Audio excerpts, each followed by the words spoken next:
సరస్వతి నమస్తుభ్యం వరదే కామరూపిణి విద్యారంభం కరిష్యామి సిద్ధి భవతు మే సదా. అందరికీ వసంత పంచమి శుభాకాంక్షలు.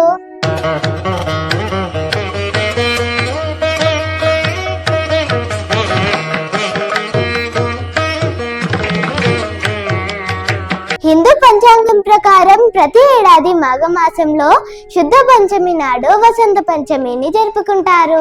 ఈ పవిత్రమైన రోజు సంగీతం కళలకు దేవత అయిన సరస్వతి దేవిని ప్రత్యేకంగా పూజిస్తారు. ఈ రోజు సరస్వతి దేవి జన్మించినట్లు పురాణాల ద్వారా తెలుస్తుంది. ఈ పండుగ పర్వదినాన ప్రతి ఒక్క పాఠశాల కళాశాలతో పాటు బాసరులోని సరస్వతి దేవి ఆలయంలో ప్రత్యేక పూజలు నిర్వహిస్తారు. ఈ రోజు సరస్వతి దేవిని పూజించడం వల్ల ఎంతో పుణ్యం లభిస్తుందని నమ్ముతారు.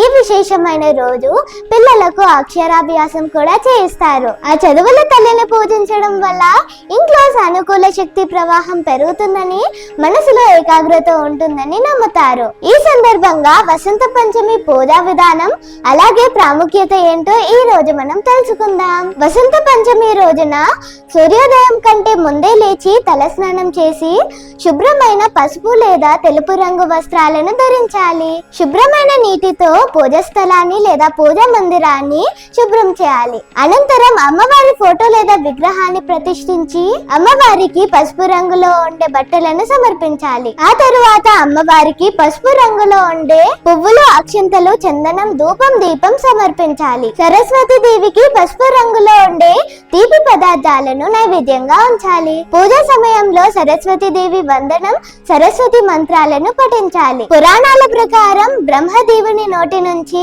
సరస్వతి మాత ఆవిర్భవించింది. ఈ రోజు సరస్వతి మాత దర్శనమిచ్చి ఈ లోకానికి ఒక శబ్దాన్ని ఇచ్చిందని చెప్తారు. వసంత ఋతువు ప్రారంభంలో ఆహ్లాదకరమైన వాతావరణం ప్రారంభం అవడంతో సానుకూల శక్తి ప్రవాహం పెరుగుతుంది. అందుకే వసంత పంచమి రోజున ఇంట్లో తప్పనిసరిగా ఆ సరస్వతి దేవిని పూజించాలని పండితులు చెప్తారు. ఇలా చేయడం వల్ల పిల్లలు భవిష్యత్తులో మంచి పురోగతిని సాధిస్తారు. ఈ విశేషమైన రోజు ఆ అమ్మవారిని పూజించడం వల్ల మనందరం ఆయురారోగ్య అష్టైశ్వర్యాలతో ఉంటామనేది నమ్మకం.